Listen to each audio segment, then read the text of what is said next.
إن الحمد لله نحمده ونصلي على رسوله الكريم أما بعد أعوذ بالله السميع العليم من الشيطان الرجيم من همزه ونفخه ونفثه بسم الله الرحمن الرحيم ألف لام را تلك آيات الكتاب وقرآن مبين وربما يود الذين كفروا لو كانوا مسلمين۔ تفسیر القرآن کا سبق آج انشاءاللہ ہم نے سورۃ الحجر شروع کرنی ہے اور اس کے ساتھ ہی ہمارا پارہ نمبر 14 بھی شروع ہو جائے گا۔ سورۃ الحجر، اس میں اصحاب حجر کا واقعہ ہے، ذکر ہے، اس لیے سورت کا نام سورۃ الحجر ہے۔ آج اس کا پہلا رکوع ہم پڑھیں گے، اس کا ترجمہ پڑھتے ہیں، پھر انشاءاللہ اس کی تفسیر پڑھیں گے۔ الف لام را، حروف مقطعات ہیں، تلک آیات الکتاب، یہ آیات ہیں کتاب کی، وقرآن مبین، اور واضح قرآن کی۔ ربما، کسی وقت، یودو، وہ چاہیں گے، الذین، وہ لوگ، کفروا، جن سب نے کفر کیا، لو کانوا مسلمین، کاش کہ وہ سب ہوتے اسلام لانے والے۔ ذرہم، آپ چھوڑ دیں انہیں، یأکلوا، وہ سب کھائیں، ویتمتعوا، اور سب وہ فائدہ حاصل کریں، ویلہہم العمل، اور غفلت میں ڈالے رکھا انہیں العمل، امیدوں نے، فسوف یعلمون، ان قریب وہ سب جان لیں گے۔ وما اہلکنا، اور نہیں ہم نے ہلاک کیا، من قریۃ، کسی بستی کو، الا ولہا، مگر اس حال میں کہ وہ لہا، اس کے لیے، کتاب، لکھا ہوا ہے، معلوم، ایک مقررہ وقت، ما تسبق، نہیں آگے نکل سکتی، من امت، کوئی امت، اجلہا، اپنے مقررہ وقت سے، وما یستأخرون، اور نہ وہ سب پیچھے رہتے ہیں۔ وقالوا، اور انہوں نے کہا، یا ایہا الذی، اے وہ شخص جو نزل، نازل کی گئی، علیہ، اس پر، الذکر، نصیحت، انک لمجنون، بے شک تو دیوانہ ہے، لو، ما، کیوں نہیں، تأتینا، لے آتے آپ ہمارے پاس، بالملائکۃ، فرشتوں کو، ان کنتا، اگر ہیں آپ، من الصادقین، سچوں میں سے، ما ننزل الملائکہ، نہیں ہم اتارتے فرشتوں کو، الا بالحق، مگر حق کے ساتھ، وما كانوا اذا منذرین، اور نہیں ہوں گے اس وقت، منذرین، مہلت دیے جانے والوں میں سے، کہ جب فرشتے آ جائیں گے، فرشتوں کو دیکھ کر ان کو پھر مہلت نہیں ملے گی۔ انا، بے شک، نحنو، ہم نے، نزلنا، ہم نے ہی نازل کی، الذکر، نصیحت، وَإِنَّا لَهُ لَحَافِظُونَ، اور بے شک ہم ہی اس کی، لحافظون، یقیناً حفاظت کرنے والے ہیں۔ وَلَقَدْ أَرْسَلْنَا، اور بلا شبہ یقیناً ہم نے بھیجا، من قبل کا، آپ سے پہلے، فی شیع الاولین، کئی گروہوں میں ہم نے آپ سے پہلے بھی کئی رسول بھیجے ہیں۔ وما یأتیہم، اور نہیں یأتیہم، وہ آتا ان کے پاس، من رسول، کوئی بھی رسول، الا کانوا، مگر وہ سب تھے، بھی، اس رسول کے ساتھ، یستہزئون، مذاق کرنے والے۔ کذالک، اسی طرح، نسلکہ، ہم چلاتے ہیں اس مذاق کو، فی قلوب المجرمین، مجرموں کے دلوں میں، لا یؤمنون، نہیں وہ سب ایمان لاتے، بھی، اس کے ساتھ، وقد، حالانکہ یقیناً، خلت، گزر چکا ہے، سنت الاولین، طریقہ پہلے لوگوں کا۔ ولو فتحنا، اور اگر ہم کھول دیں، علیہم، ان پر، بابن، کوئی دروازہ، من السماء، آسمان سے، فظلوا، تو وہ سب ہو جائیں، فی، اس میں، یعرجون، سب چڑھتے ہیں، اس میں چڑھنے لگ جائیں، اس میں چڑھنے والے ہو جائیں، لقالوا، تو یقیناً وہ سب کہتے ہیں، انما، بے شک، حقیقت یہ ہے، سکرت، کے بند کر دی گئیں، ابصارنا، ہماری آنکھیں، بلکہ، نحن، ہم، قوم، لوگ ہیں، مسحورون، سب جادو کیے ہوئے۔ یہاں تک یہ رکوع کمپلیٹ ہوا۔ اب اس کا مفہوم، اس کی تفسیر دیکھتے ہیں ہم۔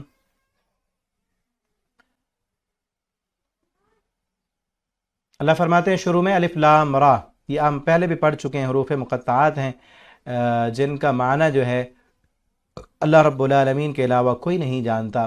اور آگے فرمایا، تلک آیات الکتاب، یہ آیتیں ہیں کتاب کی، اور وقرآن مبین، اور واضح قرآن کی، واضح قرآن کی آیتیں، اس میں کوئی مبہم بات نہیں ہے، کوئی ڈھکی چھپی بات نہیں ہے، کوئی ایسی بات نہیں جو تمہاری عقلوں سے ماورا ہو، جو تمہیں سمجھ نہ آتی ہو، ہر چیز واضح ہے اور روشن ہے، اور سب چیزیں سمجھ آنے والی ہیں۔ ربما، اور آگے فرمایا، ربما نا، یہ ربما اصل ہے، یہ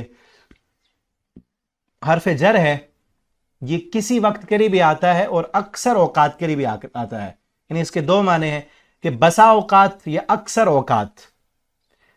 اوقات چاہیں گے وہ لوگ جنہوں نے کفر کیا، کاش کہ وہ بھی مسلمان ہوتے.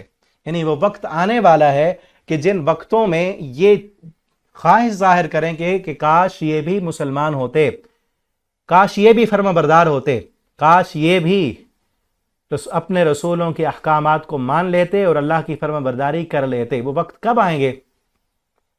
دنیا میں بھی آ سکتا ہے, موت سے پہلے بھی آ سکتا ہے, کہ جب یہ دیکھیں گے کہ جس زندگی کو انہوں نے ترجیح دی اس زندگی میں نے تو کوئی فائدہ نہیں دیا, اس میں تو انسان کھپتا ہی چلا جاتا ہے نا جانور کی طرح, کہ جو انسان اپنے اعلیٰ معیار کو, انسان کو اللہ نے صرف اس دنیا کی جو حیوانی ضرورتیں ہیں ان کو پورا کرنے کے لیے تو نہیں بنایا, اللہ نے انسان کو اعلیٰ مقصد کے لیے بنایا ہے. جو انسان اپنے اعلیٰ مقصد کو چھوڑ کر ادنا مقصد کی طرف جاتے ہیں تو دنیا ان کو ذلیل کر دیتی ہے, تو وہ اس وقت بھی خواہش کریں گے.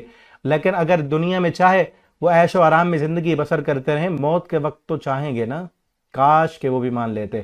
یہ تو فرعون نے بھی مانا تھا نا, اس وقت کہنے لگا آمنت برب ہارون و موسیٰ, اب میں ایمان لاتا ہوں, لیکن اس وقت اس کے ایمان کو نہیں قبول کیا گیا, نہیں مانا گیا. اور پھر آخرت, مرنے کے بعد, قبر کے بعد جو بھی مراحل ہیں, جتنے بھی مراحل ہیں, ان سب مراحل میں یہی مجرم جب دیکھیں گے کہ ہمارے ساتھ ہماری جو سزا ہے اور گناہوں کا جو وبال ہے وہ کتنا بڑا ہے, اس وقت یہ خواہش ظاہر ہے. اور پھر ماننے والے فرما بردار مومنوں کو کیا پروٹوکول مل رہا ہے اور ان کے لیے کتنے قسم کے عیش و آرام ہیں اور جنت ہے اور من پسند کی ان کی زندگی ہے.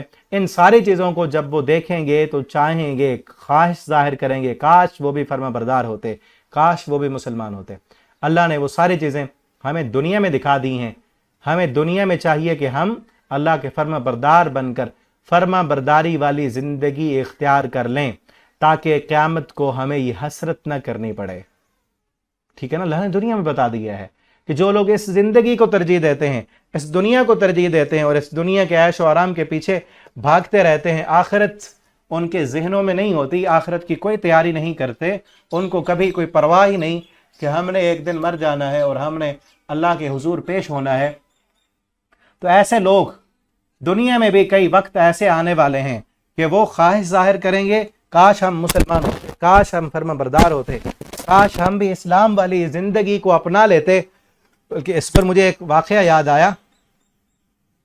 ایک کتاب ہے شیخ عبد المالک مجاہد حافظہ اللہ کی, سعودیہ میں وہ رہتے ہیں, بڑی زبردست انہوں نے سنہرے واقعات پر کتابیں لکھی ہیں. ایک کتاب کا نام ہے سنہرے اوراق. سنہرے اوراق کتاب میں ایک واقعہ انہوں نے لکھا ہے کہ ایسے مسلمان کا, کہ جب مسلمانوں کی جنگیں ہو رہی تھیں, فتوحات ہو رہی تھیں اور روم کے خلاف مسلمان جنگ لڑ رہے تھے, برسر پیکار تھے, اور اس وقت ایک قلعہ فتح کر رہے تھے اور مجاہد باہر تھے. قلعہ بہت بڑا تھا اور قلعے کے اندر سے ایک لڑکی نے, خوبصورت لڑکی تھی, اس نے باہر دیکھا, جھانک کر دیوار کے سوراخ سے جھانک کر باہر دیکھا تو باہر ایک مجاہد اسے دیکھنے لگا. اس نے دیکھا, شیطان نے حملہ کیا اس پر. اب وہ اس عورت کو دیکھتے دیکھتے اور اس کو پانے کی کوشش کرنے لگا, اور اندر سے اس عورت نے پیغام بھیجا کہ ہاں میری تجھ سے ملاقات ہو سکتی ہے, لیکن شرط یہ ہے, ملاقات کے لیے تجھے اسلام چھوڑنا پڑے گا. اسلام چھوڑ دے اور ہمارے مذہب عیسائیت میں داخل ہو جا تو میں تجھے اس دیوار کے اندر بلا لوں گی, ہم ملیں گے. تو وہ اسلام کو چھوڑا, اس نے جہاد کو چھوڑا, اللہ کے دین کا باغی بنا, اور اس عورت کی خاطر اس نے قلعہ پھلانگ لیا. اور مجاہدین کے امیر کو اس وقت جا کے پتا چلا جب وہ اندر پہنچ چکا تھا. تو پھر مجاہدین کے امیر نے بعد میں پتا چلا, اور کئی عرصے کے بعد جو ہے پھر کسی مجاہد کی اس سے ملاقات ہو گئی, کسی اور موقع پر کہیں جا کے اس سے ملاقات ہوئی, اور اس کو کہا کہ تو بڑا ذہین تھا, بڑا سمجھدار تھا, اور بہت بڑا مجاہد تھا, قرآن کا قاری تھا, حافظ قرآن تھا وہ. دیکھیں شیطان کس پر حملے کر دیتا ہے. اس پر شیطان کا حملہ اتنا سخت ہوا کہ اسے پتہ ہی نہیں چلا کہ میں کیا کرنے لگا ہوں اور کس طرف جانے لگا ہوں. پھر جب اس نے اس کو کہا کہ تو قرآن کا قاری تھا, اب بتا کیا حال ہے تیرا, تو وہ کہنے لگا مجھے قرآن سارا بھول گیا ہے, میں قرآن بھول چکا ہوں, میں نے ہر قسم کی عیاشی کی ہے, اللہ کی بغاوتیں کی ہیں, قرآن مجھے بھول چکا ہے, سوائے ایک آیت کے مجھے ایک قرآن کی آیت یاد ہے اس نے کہا کہ کون سی آیت یاد ہے؟ کہنے لگا مجھے یہ آیت یاد ہے، ربما یود الذین کفروا لو کانوا مسلمین۔ اس وقت کو یاد کرو کہ جب خواہش کریں گے مجرم کہ کاش وہ بھی مسلمان ہوتے۔ ذرہم یأکلوا ویتمتعوا ویلہہم العمل فسوف یعلمون۔ اللہ فرماتے ہیں چھوڑ دو ان کو، یأکلوا یہ کھاتے رہیں، ویتمتعوا فائدہ حاصل کرتے رہیں۔ دیکھیں نا، جس بندے نے زندگی کا مقصد ہی کھانا پینا بنا لیا ہو، ویتمتعوا اور فائدہ حاصل کر لیں۔ دیکھیں اکثر انسانوں کا آج اس دور میں، جس دور میں ہم زندگی گزار رہے ہیں، مادیت پرستی کا دور ہے، اور اکثریت انسانوں کا مقصد پیٹ ہے، اپنے پیٹ کی ضروریات کو پورا کرنا اور اپنے نفس کی ضروریات کو پورا کرنا۔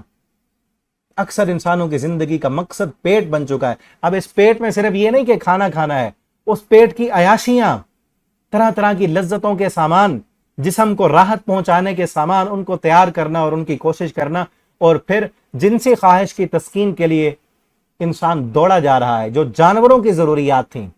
بلکہ پچھلے دنوں ایک سوال تھا کہ ہر وقت جنسی خواہش ذہن پہ سوار ہے تو کیا کریں؟ تو یہ کیا ہے؟ حیوانیت کو سوار کر لیا نا، ہم انسان ہیں۔ یہ جانور کا کام ہوتا ہے کہ اس نے ہر وقت منہ مارنا ہے، ہر وقت اس نے کھاتے رہنا، جہاں سے ملے گا وہ کھائے گا، اور ہر وقت وہ اپنی اس حیوانی ضرورت کو پوری کرنے میں لگا رہتا ہے۔ ہم انسان ہیں، ہم نے کھانا کیونکہ ضرورت ہے ہماری، لیکن یہ تو نہیں ہے کہ ہم حیوانوں کی طرح ہر وقت کھاتے رہیں۔ اسی طرح ہماری جنسی خواہش جو ہے اس کو بھی ہم نے پورا کرنا ہے، لیکن یہ نہیں کہ ہر وقت وہ ہمارے ذہن پہ سوار رہے۔ ایک حد تک اور ڈسپلن میں رہتے ہوئے، جس طرح کھانا بھی ہم نے وہ کھانا ہے جو حلال ہو، جو طیب ہو، جو پاک ہو، اور تمیز میں رہتے ہوئے کھانا ہے۔ اسی طرح ہر چیز کے اصول ہیں انسانوں کے لیے، جانوروں کی طرح زندگی نہیں گزارنی ہم نے، ٹھیک ہے نا؟ تو اللہ فرماتے ہیں ان کو چھوڑ دو، جانور ہیں یہ، ان کو آخرت کی کوئی پرواہ نہیں ہے، انہوں نے یأکلوا ویتمتعوا کھاتے رہیں اور فائدہ حاصل کرتے رہیں، ویلہہم العمل ان کے غفلت میں ڈالا۔ الہا کا معنی ہوتا ہے غفلت میں ڈالنا، مقصد کو بھلا دینا۔ جس طرح آخری صورتوں میں ہے نا، الہاکم التکاثر، تمہیں کثرت کی طلب نے غافل کر دیا ہے۔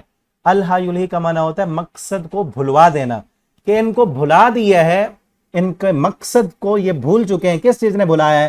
العمل، امیدوں نے، زندگی کی امیدیں کہ اتنا پیسہ آ جائے گا، فلاں جگہ پہ مکان مل جائے گا، فلاں جاب مل جائے گی، بچے پڑھ جائیں گے، جوانی آ جائے گی، فلاں ہو جائے گا تو بڑے سہولتیں ہو جائیں گی۔ دیکھیں نا، یہی امیدیں شیطان دلاتا رہتا ہے، شیطان امیدیں دلاتا ہے اور امیدوں پہ گناہ کراتا ہے۔ اور امیدیں کیا ہوتی ہیں؟ ہم دیکھیں نا، ایک امید جہاں تک ہوتی ہے نا بندے کی، بندہ وہاں تک جب پہنچتا ہے تو اگلی امید پھر تیار ہوتی ہے، اس کی پھر حیثیت ختم ہو جاتی ہے۔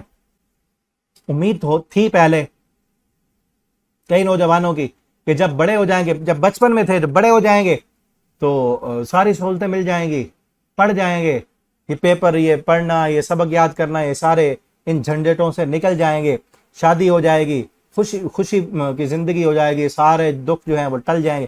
جب ہو گئی شادی، بچے بھی ہو گئے، پڑھائی بھی ختم ہو گئی، اب کام میں آگے، اب کیا ہے؟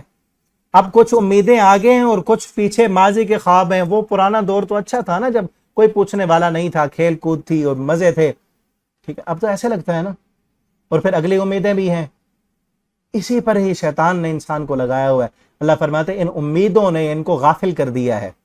غافل کیا کر دیا؟ کہ انسان اس دنیا کی امیدیں لگا کے بیٹھا ہوا ہے، فلاں جگہ پہ پلاٹ لینا ہے، فلاں جگہ پہ مکان بنانا ہے، پیسہ اکٹھا کرنا ہے، بچوں کو پڑھانا ہے، فلاں کرنا ہے، یہ کرنا ہے، وہ کرنا ہے۔ اصل جو مقصد تھا زندگی کا، مرنے کے بعد کیا کرنا ہے، کیا بنے گا ہمارا، اس کی کوئی تیاری نہیں کر۔ اصل مقصد تو یہ تھا نا، دنیا میں تو اس لیے آئے، الذی خلق الموت والحیات لیبلوکم ایکم احسن عملا۔ اللہ نے تو یہ موت و حیات کا نظام، یہ سسٹم اس لیے بنایا نا کہ وہ دیکھے ایکم احسن عملا، کہ کون ہے تم میں سب سے اچھے عمل کرنے والا۔ تو انسان غافل ہے اور غفلت میں زندگی گزار رہا ہے، اور اسے پتہ ہی نہیں کہ اس نے وہ کہاں جا رہا ہے، کہاں سے آیا تھا اور کدھر جا رہا ہے، ٹھیک ہے نا؟ تو ہمیں چاہیے کہ ہم اپنے مقصد کو دیکھیں، پہچانیں، سنواریں اور اپنے مقصد کی خاطر زندگی گزاریں۔ اصل مقصد ہمارا اس دنیا کی عیش و آرام حاصل کرنا نہیں ہے، دنیا کے لیے جینا نہیں ہے، بلکہ ہم نے آخرت کے لیے جینا ہے۔ یہ دنیا دار العمل ہے، اس میں ہم نے عمل کرنے ہیں، ایک دن ہم نے مر جانا ہے، ہماری یہ زندگی ختم ہو جائے گی، تو دیکھیں کہ ہم اگلی زندگی کے لیے کیا تیاریاں کر رہے ہیں، کتنا ہم کوشش کر رہے ہیں اس دنیا کی زندگی کے لیے، اور کتنا ہم کوشش کر رہے ہیں اگلی زندگی کے لیے۔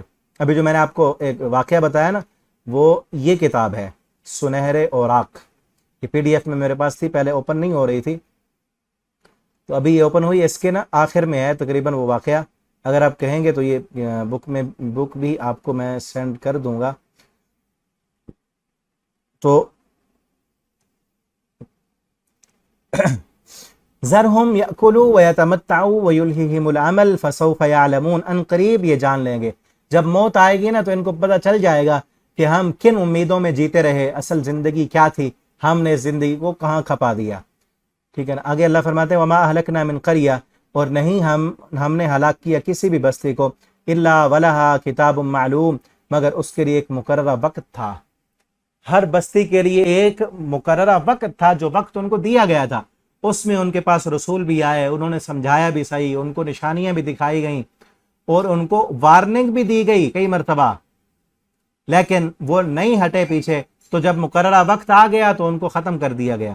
تو یہ اہل مکہ جہاں جب قرآن نازل ہو رہا تھا، ان کے لیے بھی ایک مقررہ وقت ہے، یہ مت سمجھیں کہ ہمیشہ یہی عیش و آرام رہے گا، ہمیشہ سرداریاں ان کے پاس رہیں گی، اور یہ نافرمانیوں کے باوجود بھی ان پر پکڑ نہیں آئے گی، ایسا نہیں ہے، بلکہ ایک وقت آنے والا ہے کہ جب ان کی جو ڈھیلی رسی دی ہوئی ہے یہ ختم ہو جائے گی، ان کی مہلت ختم ہوگی، ان کا وقت ختم ہوگا، اور پھر ان پر عذاب آ جائے گا، وہ وقت لکھا ہوا ہے۔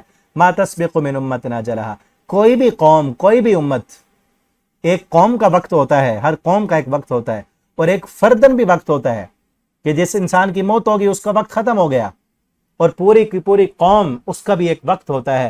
جب اس امت کا وقت آتا ہے تو ایک لمحہ بھی وہ آگے نہیں نکل سکتی، وما یستأخرون، اور ایک لمحہ بھی مؤخر نہیں ہو سکتی، اسی وقت پر پھر عذاب آتا ہے، پھر ان کو مہلت نہیں ملتی۔ وقالو، اور انہوں نے کہا، یا ایھا الذی، اے وہ شخص جس پر یہ ذکر، یہ قرآن نازل کیا گیا ہے، انک لمجنون، کہ یقیناً تو دیوانہ ہے۔ معاذ اللہ، نبی کریم صلی اللہ علیہ وسلم کو وہ مجنون کہتے تھے، ساحر کہتے تھے، دیوانہ کہتے تھے، اور معاذ اللہ کذاب کہتے تھے، وہ کہتے کہ تو گھڑ لیا ہے، تو نے قرآن اللہ تعالیٰ نے نازل نہیں کیا، معاذ اللہ اپنی طرف سے گھڑ لیا۔ تو یہ بھی وہی ہے، وہ کہتے کہ جس پر یہ قرآن نازل کیا گیا یہ تو دیوانہ ہے، اور یہ شروع میں تھا، یہ نا شروع آپ صلی اللہ علیہ وسلم جب اسلام کی دعوت دیتے تو آگے سے انہوں نے آپ صلی اللہ علیہ وسلم کے مشن کو روکنے کے لیے، اور آپ کی جو پاور تھی، جو آپ کے مقصد کی طاقت تھی، اس کو کمزور کرنے کے لیے کیا کہتے کہ یہ دیوانہ ہے، بس اس کو نا جنون سا ہو گیا، جس طرح ہم کہتے ہیں نا عارضہ ہو گیا، دماغی عارضہ ہو گیا ہے، اور صحیح باتیں نہیں کر رہا۔ تو اس طرح کی باتیں کر کے آپ صلی اللہ علیہ وسلم کی طاقت کو کمزور کرنا چاہتے کہ جب دائی اس کی اندر سے طاقت ختم ہو جائے گی کہ مجھے لگتا ہے کچھ ہو گیا ہے، میرے دماغ کو یہ لوگ بار بار جو کہہ رہے ہیں کچھ ہو گیا ہے، آپ کی طاقت کو کمزور کرنے کے لیے شروع میں انہوں نے یہ باتیں کی۔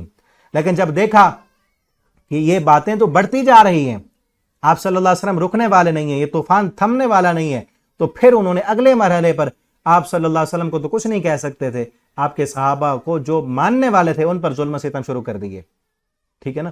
اور پھر اس کے بعد کا مرحلہ آیا ہے کہ جب نبی کریم صلی اللہ علیہ وسلم کے چچا بھی فوت ہو گئے، آپ کی بیوی بھی فوت ہو گئی، شیب ابی طالب میں جب بند کیا گیا تھا، تو پھر اس مرحلے پر آپ صلی اللہ علیہ وسلم کو بھی تکلیفیں دی گئی ہیں۔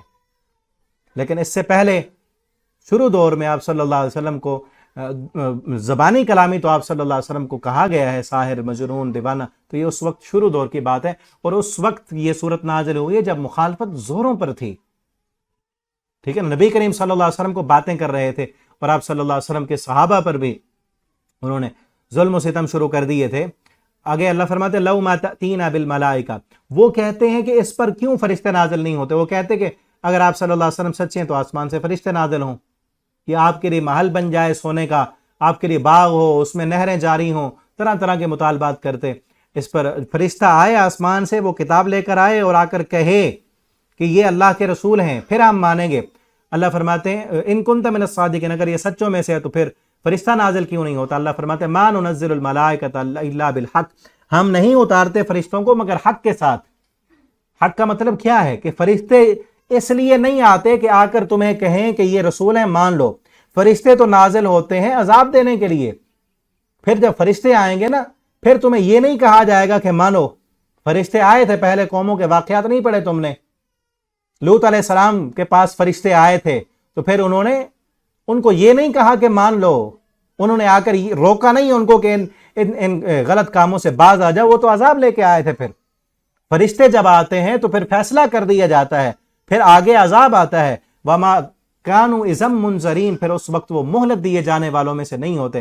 پھر مہلت نہیں دی جاتی کسی قسم کی کہ آپ مان لو, تم توبہ کر لو, پیچھے پلٹ آؤ. اس وقت پھر فیصلہ کر دیا جاتا ہے. اللہ فرماتے ہیں انا نحن نزلنا الذکر, بے شک ہم نے نازل کیا اس ذکر کو, اس قرآن کو. انا, بے شک ہم, نحن ہم, نزلنا ہم نے نازل کیا. کتنی تاکید ہے, انا بے شک ہم, نحن ہم, نزلنا ہم نے نازل کیا. 3 مرتبہ اللہ فرماتے ہیں ہم نے نازل کیا. تمہیں کس چیز کا شک ہے؟ اس نصیحت کو, اس قرآن کو ہم نے نازل کیا ہے. وَإِنَّا لَهُ لَحَافِظُونَ, اور اس قرآن کی حفاظت کرنے والے بھی ہم ہی ہیں. وَلَقَدْ أَرْسَلْنَا مِن قَبْلِكَ, آپ سے پہلے بھی کئی رسول ہم نے بھیجے. فی شیع الاولین, پہلے گروہوں میں, پہلی جماعتوں میں, قوموں میں, ان کے اندر بھی رسول بھیجے گئے تھے. اور پھر نہیں آتا کسی کے پاس, ان کے پاس کوئی بھی رسول, مگر کانوا بہ یستہزئون, اس رسول کا مذاق اڑایا جاتا ہے. ہر قوم نے رسول کا مذاق اڑایا. پیچھے تھا نا شروع میں وہ کہتے یا ایھا الذی نزل علیہ الذکر انک لمجنون, کہ یہ قرآن جس پر نازل ہوا ہے یہ شخص تو دیوانہ ہے. تو اللہ فرماتے ہیں یہ آپ کا مذاق اڑاتے ہیں, آپ کو مجنون کہتے ہیں, ساحر کہتے ہیں. آپ سے پہلے جتنے بھی رسول آئے ہیں ان کا بھی مذاق اڑایا گیا ہے, آپ صلی اللہ علیہ وسلم کو تسلی دینے کے لیے کہ یہ کوئی نیا کام نہیں ہے. ان رسولوں کا بھی مذاق اڑایا گیا. اور پھر آگے کہا نا, پیچھے ہم نے پڑھا ابھی, کہ ہر قوم کے لیے ایک مقررہ وقت ہے, اس سے نہ آگے ہوتا ہے نہ پیچھے ہوتا ہے. ان رسولوں کا بھی مذاق اڑایا قوموں نے, لیکن ایک مقررہ حد تک, اس حد سے آگے تو نہیں بڑھ سکے. پھر جب عذاب آیا پھر بچ تو نہیں سکے نا, ہم سے آگے سبقت لے جانے والے تو نہیں تھے نا وہ. تو ان کا بھی یہی حال ہے, یہ مذاق اڑا رہے ہیں. آپ فکر مند نہ ہوں. اور اسی صورت کے آخر میں اللہ فرماتے ہیں انا کفیناک المستہزئین, ان کا یہ مذاق اڑا رہے ہیں نا, ہم مذاق اڑانے والوں کے لیے کافی ہیں. آپ کو فکر مندی کی کوئی ضرورت نہیں ہے. ہم ان سے پوچھیں گے کہ کس طرح انہوں نے مذاق اڑایا تھا. ان کو دنیا میں بھی سخت ترین عذاب کی پکڑ آئے گی, اور آخرت میں بھی ان کے لیے عذاب تیار ہے.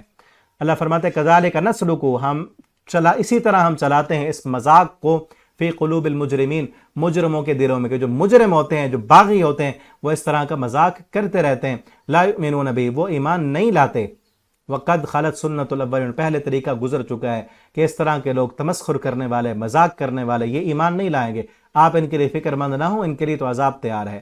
وَلَوْ فَتَحْنَا عَلَيْهِمْ بَابًا, اور اگر ہم کھول دیں ان پر کوئی دروازہ, من السماء, یا آسمان سے, فَظَلُّوا, تو یہ اس دروازے سے اوپر آسمان پر چڑھنے لگیں, پھر بھی یہ نہیں مانیں گے. آپ صلی اللہ علیہ وسلم نا دل میں آپ خواہش ظاہر کرتے کہ اللہ تعالیٰ کوئی نشانی دکھا دے, ٹھیک ہے نا, ہو سکتا ہے یہ ایمان لائیں, ہو سکتا ہے یہ مان لیں, ہو سکتا ہے یہ مسلمان ہو جائیں. اللہ فرماتے ہیں یہ کہہ رہے ہیں کہ فرشتہ نازل کریں. اگر ہم فرشتہ نازل کر دیں, یہ کہہ رہے ہیں کہ کتاب آئے پوری, ہم کتاب نازل کر دیں, ہم آسمان سے دروازے لگا کر, سیڑھیاں لگا کر ان کو اوپر لے جائیں, یہ دیکھ لیں کہ اوپر چڑھ رہے ہیں, یا آپ خود اوپر چڑھ کر آسمان سے کتاب لے کر آ جائیں, پھر بھی انہوں نے ماننا نہیں ہے. جو ہٹ دھرم بن چکے ہیں اور جنہوں نے پہلی دفعہ قبول نہیں کیا, انہوں نے ساری نشانیاں دیکھنے کے بعد بھی قبول نہیں کرنا, کیونکہ اس قرآن سے بڑی نشانی تو اور کوئی نہیں ہے نا, اس سے بڑا معجزہ کوئی اور نہیں ہے. جس نے ماننا ہے وہ اس قرآن کو پڑھ کے مان لینا ہے, اور جس نے نہیں ماننا وہ بڑے سے بڑی اپنے من مانے معجزے اور مطالبے سن کر بھی وہ نہیں مانے گا, دیکھ کر بھی وہ نہیں مانے گا. وہ دیکھ کر بھی آپ سیڑھی لگا کے آسمان پہ چڑھیں تو یہ کیا کہیں گے, انما سکرت ابصارنا, ہماری آنکھیں بند کر دی گئی, ہماری نظر بندی ہو گئی ہے. یہ جس طرح جادوگر کرتے ہیں نا, نظر بندی کر کے کچھ معاملہ کچھ اور ہوتا ہے اور کوئی اور چیز دکھا دیتے ہیں, تو یہ بھی یہی کہیں گے ہماری نظر بندی کر دی گئی ہے. بل نحن قوم مسحورون, بلکہ ہم لوگ ہیں جادو کیے گئے, ہم پر جادو کر دیا گیا ہے.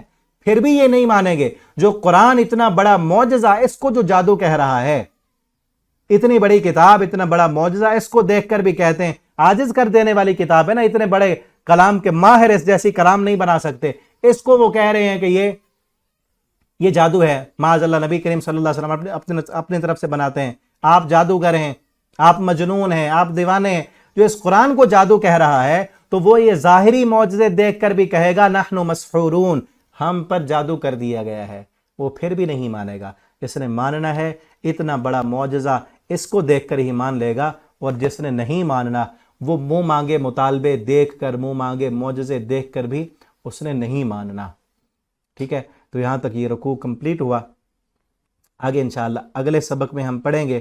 تو آج کے رکوع میں جو سب سے اہم ترین بات ہے وہ یہی ہے کہ ہم اس دنیا کی زندگی کو ہی سب کچھ نہ سمجھ لیں، اس میں غافل نہ ہو جائیں۔ آپ اپنا جائزہ لیں کہ کہیں لمبی لمبی امیدوں نے ہمیں اپنے مقصد سے غافل تو نہیں کر دیا۔ ٹھیک ہے، دنیا میں ہم نے رہنا ہے، دنیا کی پلاننگ بھی ہم کرتے ہیں، کرنی چاہیے، لیکن اصل پلاننگ آخرت کے لیے بھی کریں۔ زندگی میں روزانہ ایسے کام لازماً کریں، ضرور کریں جو ہمیں مرنے کے بعد فائدہ دیں۔ ٹھیک ہے نا، 5 وقت کی نماز روٹین میں پڑھ لینا کوئی کمال نہیں ہے، بلکہ نماز پورے ہوش و حواس سے، ذہن کی حاضری سے، یہ سمجھتے ہوئے پڑھیں کہ یہ آخرت کے لیے ہم کر رہے ہیں۔ قرآن کا ترجمہ اس لیے پڑھیں، وقت اس لیے نکالیں کہ یہ آخرت کے لیے ہم کر رہے ہیں، روٹین وائز نہیں۔ ٹھیک ہے نا، صدقہ و خیرات اس نیت سے کریں کہ یہ آخرت کے لیے ہم انویسٹ کر رہے ہیں۔ اپنا وقت، اپنی صلاحیتیں، لوگوں کو دین کی طرف بلانا، تبلیغ کرنا، لوگوں کے ساتھ اچھے اخلاق کے ساتھ پیش آنا، ان کی غلطی کو معاف کر دینا، چھوٹوں پر رحم کرنا، بڑوں کا ادب کرنا، یہ ساری چیزیں روٹین میں نہ کریں، اس نیت سے کریں کہ یہ آخرت کے لیے ہم کر رہے ہیں، بدلے میں ہم نے اللہ سے جنت لینی ہے۔ یہ امیدیں رکھیں، اپنی یہ امید رکھیں، یہ امید انشاءاللہ جنت میں لے جائے گی۔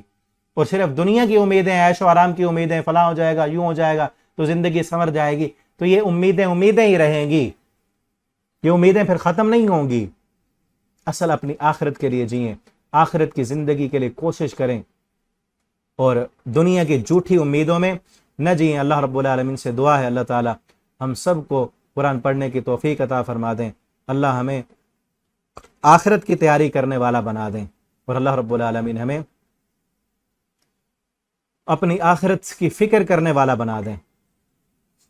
ابھی آپ کو یہاں اسکرین پر وہ واقعہ بھی میں دکھاتا ہوں